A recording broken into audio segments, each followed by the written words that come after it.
Hello everyone, नमस्कार। स्वागत है आपका लॉजिक क्लासेस के करंट अफेयर सीरीज में। दोस्तों, डेली करंट अफेयर सीरीज के अंदर दोस्तों रोज की तरह आज भी कुछ महत्वपूर्ण प्रश्नों पर हम आज बात करेंगे, चर्चा करेंगे दोस्तों, जिसके अंतर्गत हम समझने का कुछ प्रयास करेंगे कि इसके क्वेश्चनों के साथ साथ में दोस्तों हम इसकी डिस्क्रिप्शन के तहत भी इसकी पूरी डिटेल को एनालाइज करते हुए आगे बढ़ेंगे। इस पूरे सेशन में दोस्तों कुछ महत्वपूर्ण प्रश्नों को लिया गया है जो पूरे दिन से संबंधित है, पूरे दिन की आवश्यक खबरों से संबंधित है।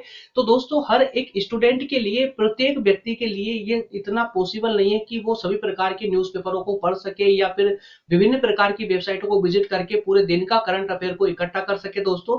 तो ये जो हमारा सेशन है, ये जो सेशन है दोस्तों डेली करंट अफेयर सीरीज के अंतर्गत, इसमें दोस्तों आवश्यक इंपोर्टेंट जितने भी फैक्ट दिन भर के हो सकते हैं दोस्तों, विभिन्न न्यूज़पेपरों के माध्यम से इनको आपके सामने लाया जाता है।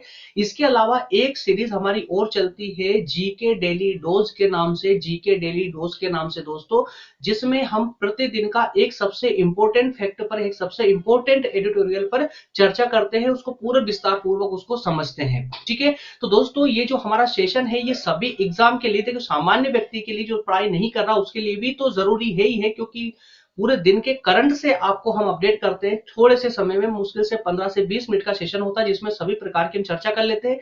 इसके अलावा दोस्तों सभी स्टूडेंटों के लिए आवश्यक है ये, और साथ ही साथ में यूपीएससी, पीएससी, स्टेट पीसीएस या फिर कहें कि एसएससी, बैंकिंग, रेलवे, सभी एग्जामों के स्टूडेंट के लिए बहुत इंपॉर्टेंट सेशन है डेली करंट अफेयर का।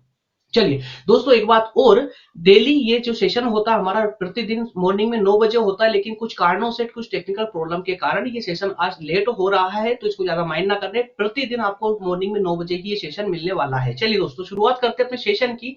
शुरुआत, इसका पीडीएफ दोस्तों आपको टेलीग्राम चैनल पर मिलेगा, जिस नाम से लोधाजी क्लासेस नाम से हमारा यूट्यूब चैनल है, उसी नाम से टेलीग्राम पर ग्रुप मिल जाएगा आपको, लोधाजी क्लासेस। वहां पर इसके सभी पीडीएफ मिल जाएंगे, और साथ ही साथ में जो हमारी विस्तार पूर्वक क्लासेस होती है दोस्तों अन्य सब्जेक्टों पर, जैसे कॉन्स्टिट्यूशन पर, हिस्ट्री, ज्योग्राफी, जितनी भी क्लासेस हमारी हुई है अभी तक, सभी क्लासेस आपको टेलीग्राम से आपको मिल जाएगी, सभी की लिंक मिल जाएगी, सभी का प्लेलिस्ट में जाकर देखेंगे तो सभी क्लासेस आपको मिल जाएगी, और नोट्स के लिए आपको टेलीग्राम चैनल को ज्वाइन करना है। ठीक है, चलिए शुरुआत करते हैं दोस्तों। 23 फरवरी 2022 के करंट अफेयर सीरीज की शुरुआत करेंगे। इसमें पहला क्वेश्चन होगा हमारा, अंतरराष्ट्रीय मातृभाषा दिवस।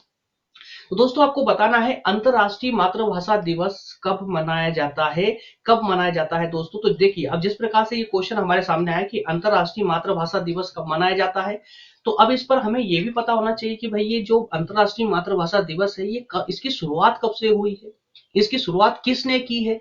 ये सब फैक्ट होते हैं, है ना। अब एग्जाम में दोस्तों इसके चारों तरफ, जैसे कि हम हमेशा बोलते हैं, 360 डिग्री, 360 डिग्री के अनुसार आपको स्टडी करना चाहिए, है ना। चारों तरफ का उसको सोच के अगर उसको आप एनालाइज करते हुए चलेंगे तो आपको कभी प्रॉब्लम नहीं आएगी स्टडी करने में, है ना।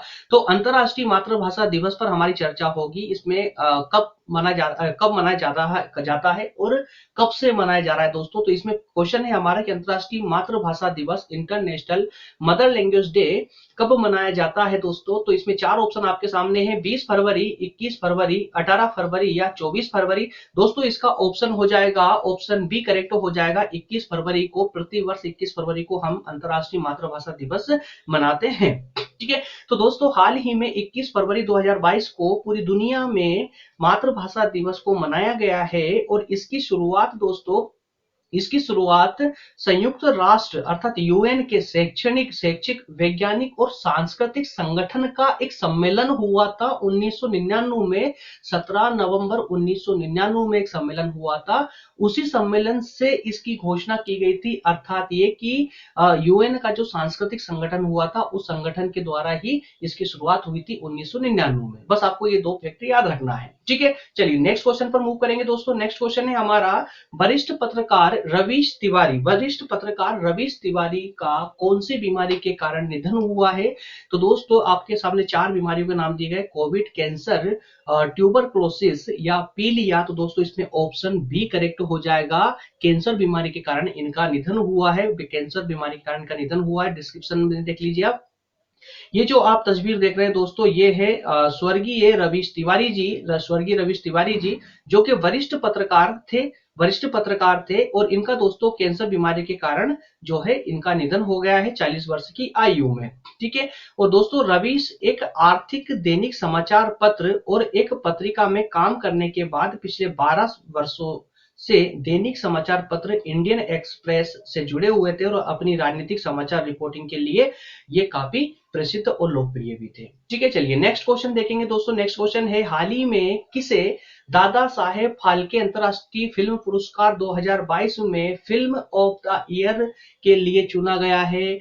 दोस्तों पढ़ने से पहले ही मैं उम्मीद करता हूं ये तो सबको ही पता होगा, ये बिल्कुल 100% सबको पता होगा कि फिल्म ऑफ द ईयर किसे दिया गया। इस बार अंतरराष्ट्रीय फिल्म पुरस्कार के अंदर फिल्म ऑफ द ईयर किसको चुना गया है दोस्तों? चार ऑप्शन है, अतरंगी रे, पुष्पा या सत्यमेव जयते या पगलेट।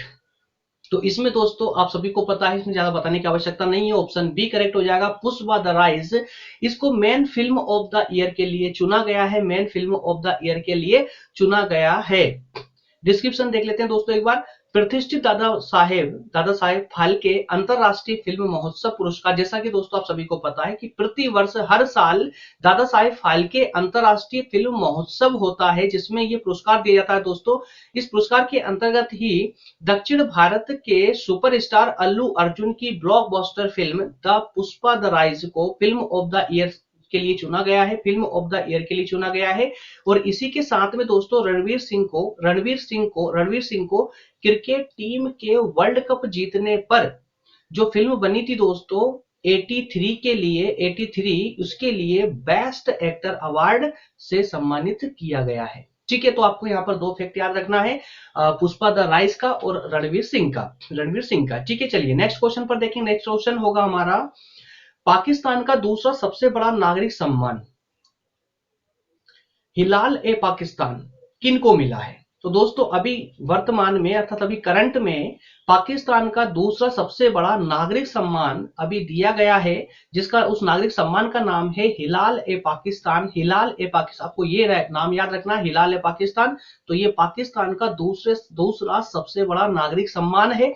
और यह सम्मान अभी फिलहाल में किसको दिया गया दोस्तों? चार नाम है आपके सामने, mark Zuckerberg, Ajit Doval, Bill Gates या नरेंद्र मोदी। तो दोस्तों इसमें ऑप्शन हो जाएगा आपका सी, ऑप्शन सी करेक्ट हो जाएगा। बिल गेट्स को ये अवार्ड से अभी पाकिस्तान ने सम्मानित किया है, इस अवार्ड से पाकिस्तान ने सम्मानित किया है। आप ये देख पा रहे हैं दोस्तों, पाकिस्तान के प्रधानमंत्री के साथ में बिल गेट्स की मीटिंग और इनको जो है इस अवार्ड से सम्मानित किया गया है। तो माइक्रोसॉफ्ट के संस्थापक और bill and Melinda Gates foundation के सह संस्थापक बिल गेट्स को पाकिस्तान के दूसरे सर्वोच्च नागरिक सम्मान हिलाल ए पाकिस्तान से सम्मानित किया गया है।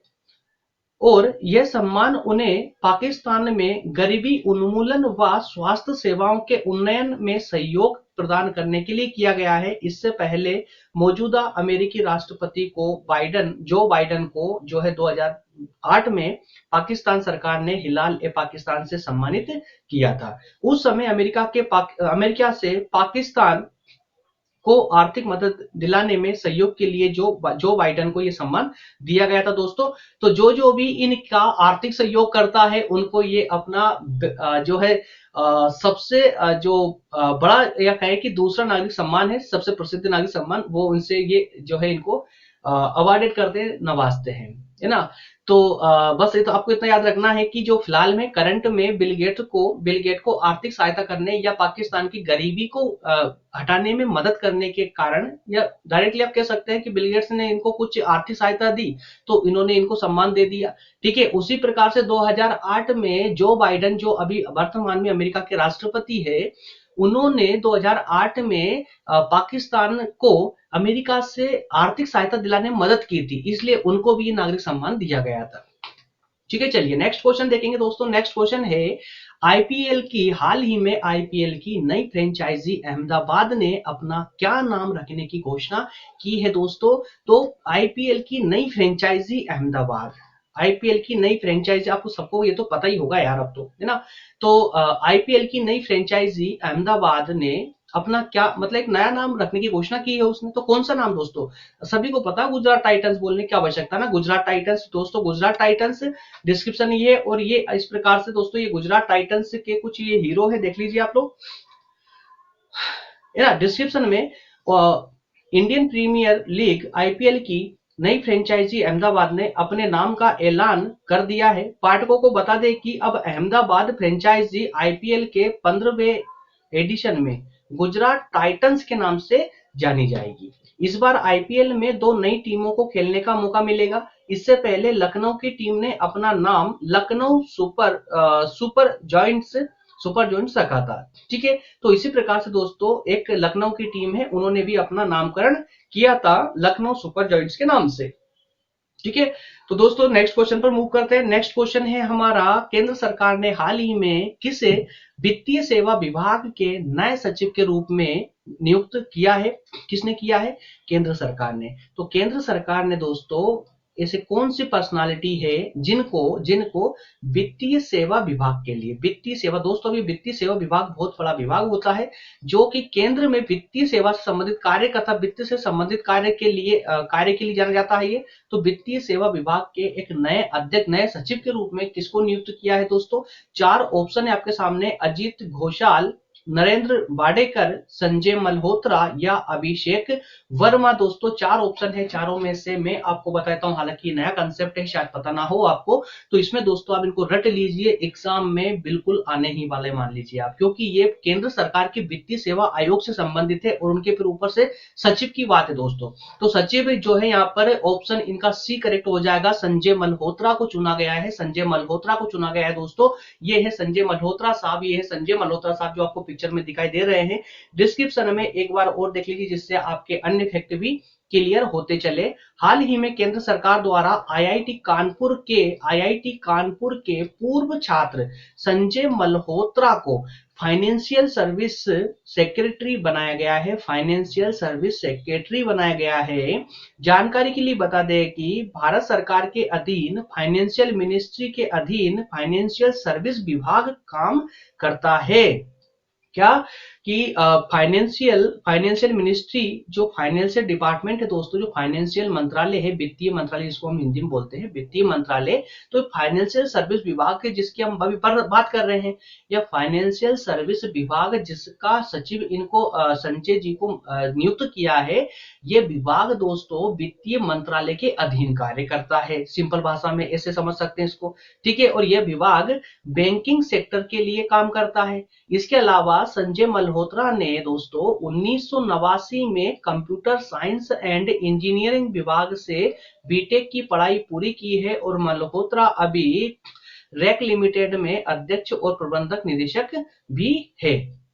ठीक है, तो दोस्तों इस प्रकार से ये आपके कुछ कंसेप्ट अलग से आपको याद रखने की आवश्यकता है। ठीक है दोस्तों, ये पिक्चर भी आपको प्रत्येक क्वेश्चन में मिलती रहेगी, जिससे कि आप एक इमेज के माध्यम से कंप्लीटली इसका अध्ययन कर सके, कुछ भी फैक्ट आपको नया ना लगे। ठीक है ना, तो ये है जैसे कि अब आपने यहाँ पिक्चर में देखा है इनको कि संजय मल्होत्रा, अगर हम डायरेक्टली बोलते तो आपके दिमाग में क्या इमेज बनती है या बनती भी नहीं बनती, कुछ पता नहीं, लेकिन अब एक बार आपने इनको देख लिया है ना, तो दोस्तों अब कहीं ना कहीं आपको याद रहेंगे, और जैसे इनकी शक्ल देखेंगे आपको डायरेक्टली जो है अब आपको फाइनेंशियल सर्विस है ना, या फिर इस प्रकार से आपको नाम, अब संजय मल्होत्रा, इस प्रकार से आपको नाम याद आने लग जाएगा। ठीक है, तो इमेज के माध्यम से हम स्टडी करते चलेंगे, जिससे कि आपके कंसेप्ट पूरे क्लियर होते चले और स्ट्रॉन्गली क्लियर हो। ठीक है, चलिए नेक्स्ट क्वेश्चन है, प्रतिवर्ष विश्व दलहन दिवस विश्व दलहन दिवस कब मनाया जाता है? विश्व दलहन दिवस कब मनाया जाता है दोस्तों? तो 12 फरवरी को, 10 फरवरी को, 8 फरवरी या फिर 11 फरवरी को? बताइए फटाफट। दलहन दिवस पूरा विश्व में मनाया जा रहा है ना, भारत का ही नहीं पूरे विश्व में दलहन दिवस कब मनाया जाता है दोस्तों? इसका ऑप्शन हो जाएगा बी करेक्ट, 10 फरवरी को ये दलहन दिवस मनाया जाता है दोस्तों। डिस्क्रिप्शन आप देख सकते हैं, कि हाल ही में 10 फरवरी को दुनिया भर में विश्व दलहन दिवस मनाया गया है। और दोस्तों ये प्रति वर्ष 10 फरवरी को लोगों को दालों के महत्व से रूबरू कराने के उद्देश्य से। देखिए अब कई दोस्तों के दिमाग में चल रहा होगा कि सर ये सब फोकट के दिन क्यों मनाते हैं? भाई फालतू के फोकट का ऐसा कुछ होता नहीं, याद रखिएगा आप लोग।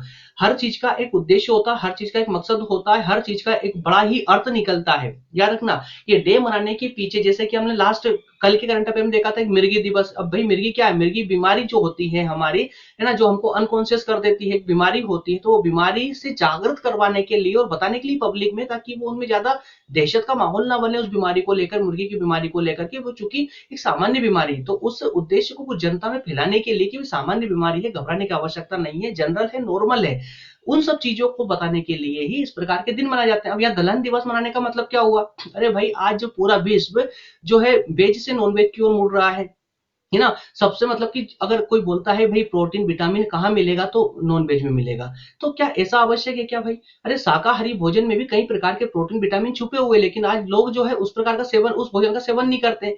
दाल की बात करें दोस्तों, तो आज दाल खाना बहुत कम लोगों को पसंद है, जबकि दाल में इतने विटामिन पाए जाते हैं, इतना प्रोटीन उससे इतना मिल जाता है, इतनी कैलोरी भी परफेक्ट मात्रा में मिलती है कि व्यक्ति को अन्य किसी की जो है अन्य सब्जी से बेहतर, मतलब कुल मिलाकर के यहाँ पर विटामिन या प्रोटीन मिल सकता है इनसे, है ना। तो उन सब उद्देश्यों, जो दाल की जो पौष्टिक आहार है, उस पौष्टिक आहार से जनता को रूबरू करवाना ही इस अंतर्राष्ट्रीय दिवस का महत्व है ना। तो जो दलहन है दोस्तों, दलहन के जो पोषक तत्व है, दलहन के जो पोषक तत्व है, उससे लोगों को उसके दलहन के दालों के महत्व से रूबरू करवाना ही इस दिन का मुख्य उद्देश्य है। और ध्यान रहे कि इस दिवस को मनाने का सिलसिला कब से स्टार्ट हुआ है दोस्तों? 10 फरवरी 2018 से। ठीक है, ये डेट आप विशेषकर याद रखेंगे। मनाया जा रहा है वो ठीक है, 10 फरवरी को हम हर साल मनाते हैं, लेकिन इसकी शुरुआत कब हुई थी? तो भाई 10 फरवरी को मनाए तो 10 फरवरी को ही शुरुआत हुई होगी, लेकिन कौन से साल में? तो 2018 में, 2018 में। और डिस्क्रिप्शन लाने का उद्देश्य भी हमारा यही होता है, ताकि आपको ये प्रत्येक चीजें याद रहे। हर एक क्वेश्चन में 2 से 3 फैक्ट आपको याद करके चलना है। याद रखिएगा दोस्तों, ये एमसीक्यू फॉर्मेट में लाने का ये मत समझ लीजिएगा कि जो आंसर है बस आपका सिर्फ आपके लिए वही फैक्ट है। नहीं, डिस्क्रिप्शन क्यों लाता हूं? ताकि आपके लिए आवश्यक फैक्ट उसके अंदर से भी निकल सके। जैसा कि अब इस क्वेश्चन में क्या निकल रहा है कि भाई 10 फरवरी को स्टार्ट हुआ था, हमने भी 2022 में मना लिया, चलो बहुत अच्छी बात है, लेकिन शुरुआत कब हुई थी इसकी? तो 10 फरवरी 2018 को शुरुआत हुई थी। उद्देश्य क्या था भाई? दालों के जो फायदे हैं, उन फायदों को जनता तक पहुंचाना, जनता को जागरूक करना। ठीक है, ये इसका उसका उद्देश्य था इस दिवस को मनाने का। तो इस प्रकार से कुछ फैक्ट दोस्तों आपके लिए प्रत्येक एग्जाम के लिए आवश्यक हो सकते हैं। ये पेन कहाँ गायब हो जाता है यार? चलिए, तो वैसे पिछले कुछ समय से भारत में दलहन उत्पादन बढ़ाने के लिए निरंतर प्रयास किए जा रहे हैं। सरकार आयात निर्भरता कम करने के लिए प्रयासरत है और दालें उगाने के लिए किसानों को प्रोत्साहित भी निरंतर सरकार कर रही है। ठीक है, चलिए नेक्स्ट क्वेश्चन पर मूव करेंगे। नेक्स्ट है, कौन व्यक्ति हाल ही में औषधि कंपनी फाइजर इंडिया के नए चेयरमैन बने हैं दोस्तों? नए चेयरमैन बने हैं। ये कंपनी का नाम याद रखिए, बहुत इंपॉर्टेंट नाम है दोस्तों, फाइजर इंडिया के नए चेयरमैन कौन बने हैं? अमन तेंदुलकर, पीयूष खंडवा, प्रदीप शाह या ब्रजेश मिश्रा। तो दोस्तों 4 और नाम है। हो सकता है आपके सबके लिए ये क्वेश्चन नया हो, लेकिन मैं आपको अभी पिक्चर दिखाऊंगा तो आपको शायद याद आ जाए कि कौन है प्रदीप शाह। अब प्रदीप शाह मतलब क्या? इसका आंसर भी ऑप्शन सी करेक्ट हो गया, प्रदीप शाह। ठीक है, तो दोस्तों ये डिस्क्रिप्शन और ये रहा इनकी तस्वीर। ये है प्रदीप शाह, जिनको अभी फाइजर इंडिया के चेयरमैन नियुक्त किया गया है, फाइजर इंडिया के चेयरमैन बने हैं। तो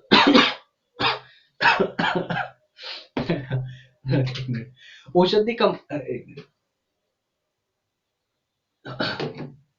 औषधि कंपनी फाइजर इंडिया ने प्रदीप शाह को निदेशक मंडल का चेयरमैन नियुक्त किया है, या नियुक्त करने की अभी घोषणा की है। और इसके अलावा दोस्तों शाह यहां तक इस पद पर आर ए शाह का स्थान लेंगे। तो आपको अब ये नाम भी याद रखना है। 1 मिनट में हाईलाइटर लेकर हाईलाइट कर रहा हूं, इस नाम को आप याद रखेंगे, आर ए शाह को।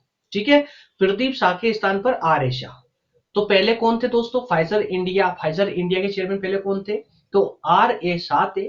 और अब कौन होंगे? तो अब प्रदीप शाह होंगे। ठीक है, अब प्रदीप शाह होंगे। तो प्रदीप शाह इससे पहले भी वित्तीय विशेषज्ञ के तौर पर कंपनी के निदेशक मंडल से जुड़े, मतलब कि ये डायरेक्टली नहीं आए हैं, बल्कि पहले से इस मंडल से जुड़े हुए थे, वित्तीय निदेशक के रूप में जुड़े हुए थे दोस्तों। और शाह कई प्रतिष्ठित कंपनियों के निदेशक होने के साथ साथ जो है इंड एशिया फंड एडवाइजर्स के प्रमुख भी रह चुके हैं। ठीक है, चलिए नेक्स्ट क्वेश्चन पर बात करेंगे। नेक्स्ट क्वेश्चन है हमारा, हाल ही में जारी ब्लूमबर्ग की ताजा रिपोर्ट के मुताबिक कौन एशिया के सबसे अमीर व्यक्ति बने हैं? ये तो आपने न्यूज़पेपर में पढ़ लिया होगा भाई, कि अभी जो ब्लूमबर्ग की जो रिपोर्ट आई है, ब्लूमबर्ग हर साल एक रिपोर्ट निकालता है जिसमें दिखाता है कि भाई पूरे एशिया का सबसे अमीर व्यक्ति कौन है। तो पिछले साल जब आई थी तो उसमें मुकेश अंबानी को बताया गया था, है ना, अंबानी ग्रुप को बताया गया था। तो इस साल की जो रिपोर्ट आई दोस्तों, उस रिपोर्ट में किसको जो है एशिया का सबसे अमीर व्यक्ति चुना गया है। नाम दिए गए हैं आपके पास में, 4 नाम है, मुकेश अंबानी, चनपेंग झाओ, जेकमा यून या गौतम अडानी। गौतम अडानी, तो इसमें नाम हो जाएगा दोस्तों डी, गौतम अडानी। ऑप्शन आपका राइट, डी ऑप्शन आपका करेक्ट हो जाएगा। ये डिस्क्रिप्शन और ये उनकी तस्वीर है दोस्तों, तो ये है गौतम अडानी, जो अभी एशिया के, पूरे एशिया के सबसे अमीर व्यक्ति है, पूरे एशिया के सबसे अमीर व्यक्तियों की श्रेणी में आते हैं गौतम अडानी। ठीक है, चलिए इसकी डिस्क्रिप्शन देख लेते हैं। अडानी समूह के चेयरमैन गौतम अडानी ने मुकेश अंबानी को पछाड़कर दुनिया के सबसे अमीरों की सूची में 10वें स्थान पर जो है काबिज होने का गौरव हासिल किया है। और ब्लूमबर्ग बिलियनर्स इंडेक्स, ब्लूमबर्ग देखिए दोस्तों इंडेक्स का नाम है Bloomberg billionaires, Bloomberg billionaires index. और इसके अनुसार, तो इंडेक्स का नाम याद रखना आपको, ऐसे हाईलाइट नहीं कर रहा हूं मैं इसको, एक मिनट थोड़ा साफ करके दोबारा से मैं आपको इसको हाईलाइट कर, इसको नाम आपको हो सके तो आपने नोट डाउन इसको कर सकते हैं दोस्तों। जो इंडेक्स हर साल दोस्तों, जो इंडेक्स पूरी दुनिया का सर्वे करते हुए देखता है कि कहां कहां से कौन अमीर व्यक्ति है ना, तो उसी प्रकार से पूरे एशिया का सबसे अमीर व्यक्ति जो गौतम अडानी जी को नियुक्त बताया गया है। तो किसके द्वारा, तो दोस्तों ये जो एक इंडेक्स निकलता है, इस इंडेक्स का नाम है ब्लूमबर्ग बिलियनर्स इंडेक्स, है ना। तो ये इंडेक्स का नाम आप याद रखेंगे। इसके अनुसार अडानी एशिया के सबसे धनवान शख्स बन गए हैं। ब्लूमबर्ग की इस सूची में टेस्ला के सीईओ एलन मस्क पहले नंबर पर कब्जा बनाए हुए हैं। तो दोस्तों इस सूची के अनुसार, इस इंडेक्स के अनुसार सबसे अमीर व्यक्ति, देखिए जो अडानी साहब हैं ये 10वें नंबर, विश्व की सूची में देखेंगे तो 10वें नंबर पे, एशिया में देखेंगे तो पहले नंबर पर, ठीक है ना, एशिया में पहले नंबर पर। फिर पूरे विश्व में सबसे प्रथम नाम पर रहता है, सबसे अमीर व्यक्ति पूरे विश्व में सबसे कौन है दोस्तों, अभी जो है टेस्ला कंपनी के जो सीईओ है एलन मस्क, वो पहले स्थान पर आते हैं।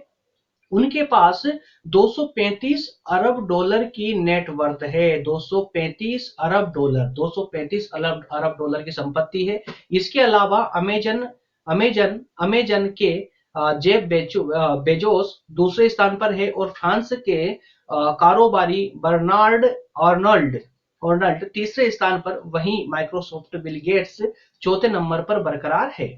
ठीक है, बिल गेट्स चौथे नंबर पर है।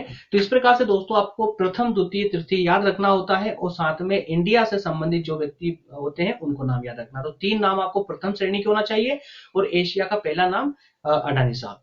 ठीक है ना, चलिए नेक्स्ट क्वेश्चन पर बात करेंगे। नेक्स्ट क्वेश्चन है, हाल ही में किसे राष्ट्रीय रक्षा अकादमी में नए प्रशिक्षक के रूप में नियुक्त किया गया है दोस्तों। तो अब आप आंसर तो देख ही चुके हैं ना, अभी हाईलाइट हो गया था मेरी गलती से। तो ऋषभ देव, संजय कुमार, राजपाल खन्ना या विशाल त्रिपाठी। संजय कुमार साहब है, तो फिर संजय कुमार साहब को देख भी लीजिए कैसे दिखते हैं ये। तो दोस्तों ये है सूबेदार संजय कुमार, जो मेरे पीछे, जस्ट मेरे पीछे दिख रहे हैं, मेरे ऊपर दिख रहे हैं। इनको देखिए दोस्तों, ये सूबेदार संजय कुमार साहब है, और इन्हीं को अभी एनडीए में नए प्रशिक्षक के रूप में इनको नियुक्त किया है। तो परमवीर चक्र पुरस्कार के विजेता सूबेदार संजय कुमार को राष्ट्रीय रक्षा अकादमी में नया प्रशिक्षक नियुक्त किया गया है। बेहतर जानकारी के लिए भी आपको ये बता दें कि संजय कुमार ने जम्मू और कश्मीर राइफल्स की 13वीं बटालियन में एक युवा राइफलमैन के रूप में अपनी सेवा को शुरू किया था। कहां से शुरू किया था दोस्तों, जम्मू कश्मीर राइफल से 13वीं रैंक के तहत है ना, 13वीं जो बटालियन थी दोस्तों, उससे शुरू किया था इन्होंने, राइफल मैन के रूप में शुरू किया था। और 4 जुलाई 1999 को ऑपरेशन विजय के दौरान युवा कुमार के दल को जो है मुश्को घाटी में पॉइंट 4875 पर कब्जा करने का काम सौंपा गया है, जिसे इन्हें बखूबी किया दोस्तों। तो यहाँ पर जो है एक जो मुश्को घाटी है दोस्तों, उस मुश्को घाटी में जो एक पॉइंट है, उस पॉइंट का नाम है दोस्तों 4875। एक नाम दे दिए जाते हैं इन घाटियों को, ताकि उनकी एक पहचान बनी रहे, पहचान बरकरार रहे। तो उस पर कब्जा करने का इनको जो है कार्य सौंपा गया था, जिस पर ये सफल भी हुए थे। ठीक है, चलिए नेक्स्ट क्वेश्चन पर बात करेंगे। नेक्स्ट क्वेश्चन खत्म हो गए दोस्तों। तो एक्चुअली मैं क्वेश्चन पर एक संख्या नहीं डालता हूं, और इतना तो है कि हम लगभग दिन में जो है पर डे 10 से 12 या 15 क्वेश्चन के आसपास ही हम डिस्कस करते हैं। ज्यादा क्वेश्चन भी मतलब देखिए क्वेश्चन मैं उतने ही लेकर आता हूं जितने कि करंट मुद्दों के अंतर्गत हमारे एग्जाम के लिए आवश्यक हो सकते हैं। ऐसे तो क्वेश्चन दोस्तों मैं आपको 100 क्वेश्चन डेली भी प्रोवाइड कर सकता हूं, लेकिन जब उनका यूज ही ज्यादा ना होगा, ज्यादा इंपॉर्टेंट नहीं होंगे, तो मतलब भी क्या उनको लाने का। ठीक है, चलिए दोस्तों मिलते हैं फिर नेक्स्ट सेशन में। नेक्स्ट सेशन दोस्तों हमारा डेली मॉर्निंग में ये वाला सेशन 9 बजे ही होगा। आपको 9 बजे डेली क्लास इसकी मिलती रहेगी दोस्तों।